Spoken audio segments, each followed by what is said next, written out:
Well, this turned out better than I expected. For those that don't know, although I think you probably do by now, out of revolt for EA's bullshit move to yank Criterion back onto Battlefield, I started the hashtag wewantnfs movement with the intention of rallying up the community so we can show what we love about Need for Speed and why we won't stand for it being treated like complete trash. As of writing the script, that video dropped 6 days prior on September 23rd. Since then, the wewantnfs playlist is up to 17 videos, and we got some major people contributing to it, including Black Panther himself. My friend Jake MG is also working on a website for the movement, and the movement also got picked up by various gaming publications. I also discovered some interesting things, including the fact that Need for Speed 2015 had sold over 9.7 million copies from 2015 to 2021 or 2022 or so like that. And the fact that over the course of both franchises' entire lifespan, Need for Speed has sold 3 times as many copies as Battlefield,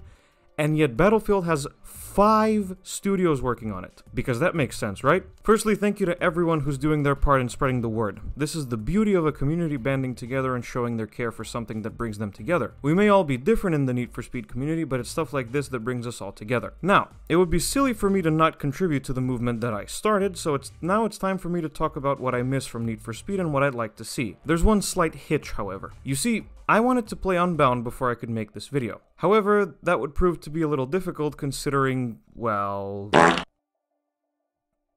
But I managed to resolve the issue. Special thanks to friend of the channel Nook for letting me play Unbound on his PC and allowing me to capture footage, which is what you're watching right now. Anyway, I got some time with Unbound, so this video will also be a quick first impressions job before I get on with the wewantnfs stuff. What do I think of Unbound? It's good.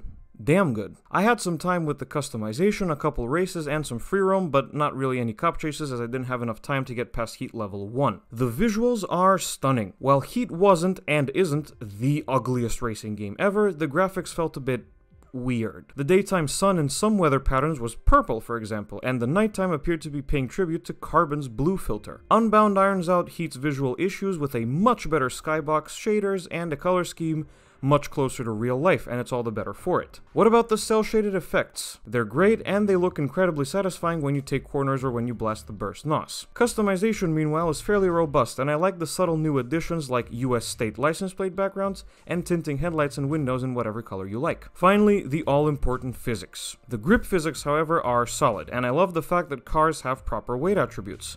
The Charger felt like a boat, that we all know that it is, whereas the Julia felt a bit lighter on its feet. Also, the bullshit Ghost Games moment clipping in the sidewalks and other bumps and lumps in the terrain seems to have all but been fixed. Overall, I like the physics a lot. As for gripes, well, the customization UI is a little outdated, there's a discernible lack of licensed wheels, and there's still only 100 wrap slots, despite the fact that the game has 146 cars. Drifting at low speeds feels like trying to open a baby's clenched fist, and the car list, while good, still suffers from padding. Padding made worse by the fact that Criterion justifies the presence of convertibles and variants in the cheapest way possible, by restricting customization parts to them. Also, Criterion, when you're on your lunch break from working on Battlefield, please just take out the Maybach.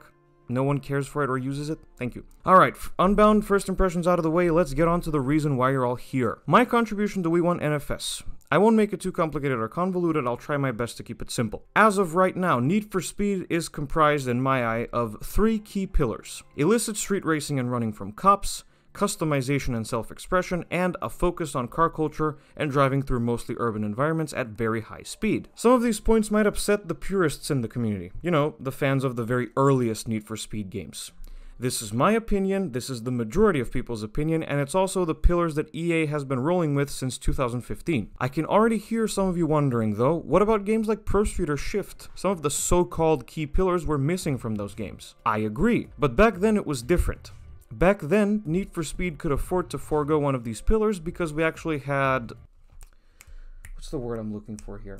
Oh yeah, choice! In the 2000s, if you wanted a racing game that had something that whatever the latest Need for Speed release at the time didn't have, you'd just go to that game instead. Nowadays, Need for Speed can't afford to remove any of these core pillars because it's the only AAA arcade racer left that has all of these 3 to begin with. The Crew was a Need for Speed competitor, only to then shill the Festival Racer concept and turn into a Forza Horizon competitor, and as for Forza Horizon itself, well...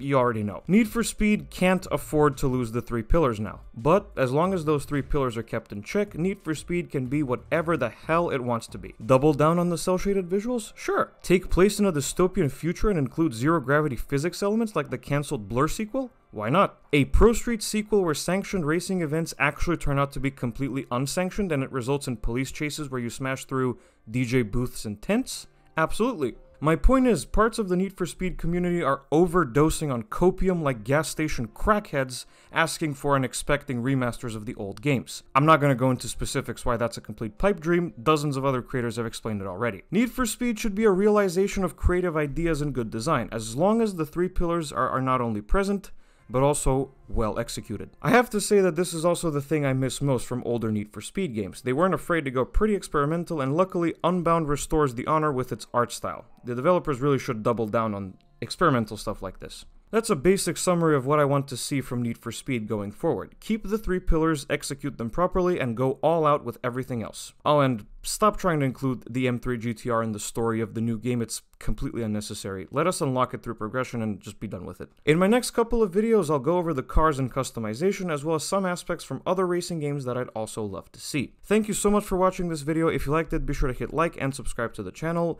Be sure to send me your contributions to wewantnfs wherever you'd like, either on Twitter or on Discord. There will be links in the description. Thank you for watching again, and I will see you guys in the next video. Goodbye.